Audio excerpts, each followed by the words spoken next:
यमराज ने गंभीरता और भावनाओं से भरी आवाज में कहा, पुत्र कैसा होना चाहिए जो अपनी माँ को न केवल दीर्घायु प्रदान करे बल्कि उसके जीवन को सुख और शांति से भर दे। इसका उत्तर केवल कर्म और आचरण में नहीं बल्कि ज्योतिष शास्त्र के गहरे रहस्यों में भी छिपा है। उनके शब्द मानो एक अदृश्य सत्य को प्रकट कर रहे थे जो हर पुत्र और माँ के संबंध को नई परिभाषा दे रहा था। उन्होंने गहरे चिंतन के साथ समझाया, ज्योतिष शास्त्र में पुत्र के स्वभाव, उसकी कुंडली और ग्रहों की स्थिति का माँ के जीवन पर सीधा प्रभाव पड़ता है। चंद्रमा, जो माँ का मुख्य कारक ग्रह है, यदि पुत्र की कुंडली में शुभ और शक्तिशाली स्थिति में हो तो वह पुत्र अपनी माँ की भावनाओं को समझने में अद्वितीय होता है। ऐसा पुत्र अपनी माँ के हर सुख दुख का हिस्सा बनता है। जब माँ को यह महसूस होता है कि उसका पुत्र उसे समझता है, उसकी परवाह करता है और हर परिस्थिति में उसका साथ देता है, तो उसका मानसिक संतुलन और स्वास्थ्य दोनों मजबूत हो जाते हैं। यमराज ने अपनी गहरी दृष्टि से समझाया, चंद्रमा केवल भावनात्मक संबंध का प्रतीक नहीं है, यह माँ की मानसिक शांति और उसकी भावनात्मक स्थिरता का भी आधार है। पुत्र का चंद्रमा यदि अशुभ हो तो माँ के जीवन में चिंता और तनाव का साया छा सकता है, लेकिन यदि यह ग्रह शुभ स्थिति में हो तो वह पुत्र अपनी माँ के लिए मानसिक शांति और स्थिरता का स्रोत बनता है। प्रिय दोस्तों, आपसे हाथ जोड़कर निवेदन है कि यदि आपने अभी तक हमारे चैनल को सब्सक्राइब नहीं किया है तो कृपया सब्सक्राइब अवश्य करें। आपका समर्थन हमारे लिए बहुत मायने रखता है। यह चैनल आपके लिए खास जानकारी, मनोरंजन और प्रेरणादायक सामग्री लेकर आता है जिसे आप जरूर पसंद करेंगे। साथ ही इस वीडियो को लाइक करें और अपने बहुमूल्य सुझाव या प्यारा सा कमेंट करना न भूलें। आपकी छोटी सी प्रतिक्रिया हमें बेहतर बनाने और आपके लिए नई और उपयोगी सामग्री लाने की प्रेरणा देती है। आपका सहयोग ही हमारी ताकत है। धन्यवाद। उनकी आवाज में गंभीरता बढ़ गई जब उन्होंने सूर्य की चर्चा की। सूर्य पुत्र के भीतर नेतृत्व और आत्मविश्वास का कारक है। यदि सूर्य शुभ स्थिति में हो तो वह पुत्र अपनी माँ के लिए प्रेरणा और शक्ति का स्रोत बनता है। ऐसा पुत्र अपने उज्ज्वल आचरण और कर्मों से अपनी माँ के जीवन में गर्व और संतोष का अनुभव कराता है। सूर्य की यह ऊर्जा माँ के जीवन को नई रोशनी से भर देती है, जिससे उसकी आयु और जीवन की गुणवत्ता दोनों बढ़ जाती हैं। उन्होंने आगे कहा, मंगल ग्रह पुत्र के साहस और सुरक्षा का प्रतीक है। यदि पुत्र की कुंडली में मंगल शुभ स्थिति में हो तो वह अपनी माँ के लिए एक योद्धा बन जाता है। वह अपनी माँ के लिए हर समस्या का सामना करने और हर संकट से लड़ने के लिए तैयार रहता है। जब माँ को यह विश्वास होता है कि उसका पुत्र उसकी रक्षा के लिए हमेशा तत्पर है तो वह चिंता और भय से मुक्त हो जाती है। यह भयमुक्त जीवन ही माँ के स्वास्थ्य और दीर्घायु का आधार है। यमराज के शब्दों में भावनात्मक गहराई थी जब उन्होंने बुध ग्रह का महत्व समझाया। बुध ग्रह संवाद, बुद्धिमानी और समझ का प्रतीक है। यदि पुत्र की कुंडली में बुध शुभ स्थिति में हो तो वह अपनी माँ के साथ खुलकर संवाद करता है। ऐसा पुत्र अपनी माँ की हर बात को सुनता है, समझता है और उसे समाधान प्रदान करता है।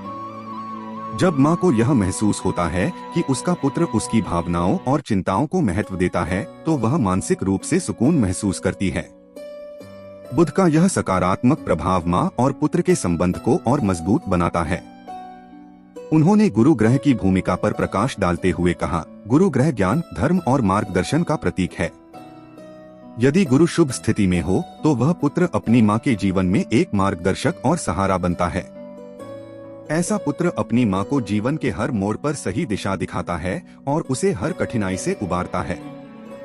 गुरु का यह प्रभाव माँ के जीवन को स्थिरता और सुरक्षा प्रदान करता है। यमराज ने शनि ग्रह का उल्लेख करते हुए कहा, शनि ग्रह पुत्र के अनुशासन और जिम्मेदारी का प्रतीक है। यदि शनि शुभ स्थिति में हो तो वह पुत्र अपनी माँ के जीवन में स्थायित्व लाता है। ऐसा पुत्र अपनी माँ की हर जरूरत का ख्याल रखता है और अपनी जिम्मेदारियों को पूरी निष्ठा से निभाता है। शनि के शुभ प्रभाव से माँ के जीवन में संतुलन और सुरक्षा बनी रहती है।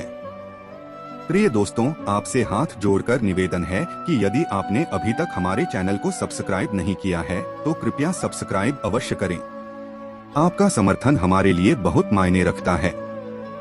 यह चैनल आपके लिए खास जानकारी, मनोरंजन और प्रेरणादायक सामग्री लेकर आता है जिसे आप जरूर पसंद करेंगे।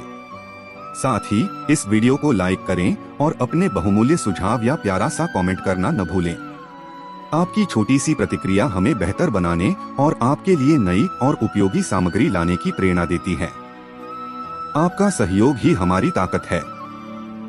धन्यवाद। उनकी आवाज में करुणा थी जब उन्होंने कहा, ज्योतिष शास्त्र केवल ग्रहों और नक्षत्रों की स्थिति पर निर्भर नहीं करता, यह हमें यह भी सिखाता है कि पुत्र का आचरण, उसकी निष्ठा और उसकी माँ के प्रति समर्पण कैसे माँ के जीवन को प्रभावित करता है। उन्होंने गहरी सांस लेते हुए कहा, पुत्र को अपनी माँ के प्रति केवल कर्तव्य निभाने वाला नहीं, बल्कि उसका सच्चा साथी और सहारा बनना चाहिए। ऐसा पुत्र जो अपनी माँ के हर संघर्ष में उसके साथ खड़ा हो और उसके जीवन को खुशियों से भर दे, वही सच्चे अर्थों में अपनी माँ का जीवन लंबा और सुखमय बना सकता है। यमराज ने एक उदाहरण देते हुए कहा, पुत्र को वह दीपक होना चाहिए जो अंधकार में अपनी माँ के जीवन को रोशनी से भर दे। ज्योतिष शास्त्र हमें यह सिखाता है कि पुत्र के कर्म और उसकी माँ के प्रति उसके प्रेम और सम्मान का उसकी माँ की आयु पर गहरा प्रभाव पड़ता है। जब पुत्र अपनी माँ के साथ हर पल खड़ा रहता है और उसे यह विश्वास दिलाता है कि वह उसके जीवन का सबसे बड़ा सहारा है, तो माँ का जीवन दीर्घायु और आनंदमय हो जाता है। उन्होंने अपनी बात को समेटते हुए कहा, पुत्र का जन्म केवल एक जैविक घटना नहीं है, यह सृष्टि की एक दिव्य योजना है। हर पुत्र को अपनी माँ के प्रति अपने कर्तव्यों और जिम्मेदारियों को समझना चाहिए। ऐसा पुत्र जो अपनी माँ के जीवन में सुख, शांति और सुरक्षा लाए, वही माँ के लिए सच्चा वरदान है। ज्योतिष शास्त्र केवल ग्रहों और नक्षत्रों की बात नहीं करता, यह हमें यह भी सिखाता है कि हमारे कर्म और हमारे संबंध कैसे हमारे जीवन और हमारे प्रियजनों के जीवन को प्रभावित करते हैं। पुत्र के कर्तव्य और ज्योतिष शास्त्र का संदेश। यमराज ने अपनी बात को गहराई से समझाते हुए कहा, ज्योतिष शास्त्र हमें केवल ग्रहों की स्थिति और उनका प्रभाव नहीं सिखाता, बल्कि यह हमें यह भी सिखाता है कि हम अपने कर्मों से अपने जीवन और अपने प्रियजनों के जीवन को कैसे बेहतर बना सकते हैं। पुत्र को अपने ग्रहों की स्थिति का आभास होना चाहिए, लेकिन उसे यह भी समझना चाहिए कि उसके कर्म और संस्कार ग्रहों से भी अधिक प्रभावी होते हैं। उन्होंने भावुक होकर कहा, पुत्र को अपनी माँ के जीवन में वह सुकून और शांति लानी चाहिए जो उसे हर तनाव और दुख से दूर रखे। ऐसा पुत्र जो अपनी माँ की हर खुशी को अपनी प्राथमिकता बनाए, वही उसकी लंबी आयु और सुख का कारण बन सकता है। यमराज का संदेश स्पष्ट था, पुत्र को अपनी माँ के लिए केवल एक औलाद नहीं, बल्कि उसका सबसे बड़ा सहारा, उसका गर्व और उसकी खुशियों का स्रोत बनना चाहिए। ज्योतिष शास्त्र के अनुसार पुत्र के ग्रह और उसके कर्म दोनों मिलकर उसकी माँ के जीवन को प्रभावित करते हैं। जब पुत्र अपने कर्मों से अपनी माँ के जीवन को सुखमय बनाता है, तो वह न केवल अपने धर्म का पालन करता है, बल्कि अपनी माँ के लिए सच्चा वरदान बनता है। यमराज के शब्दों में गहरी सच्चाई और करुणा छिपी थी। उनका संदेश हर पुत्र के लिए एक प्रेरणा था, जो उसे यह समझने का मार्ग दिखाता है कि माँ के प्रति उसका समर्पण और आचरण उसकी माँ के जीवन का आधार है। यमराज का यह ज्ञान हर पुत्र के दिल में जागरूकता और जिम्मेदारी का दीप जलाने के लिए पर्याप्त था।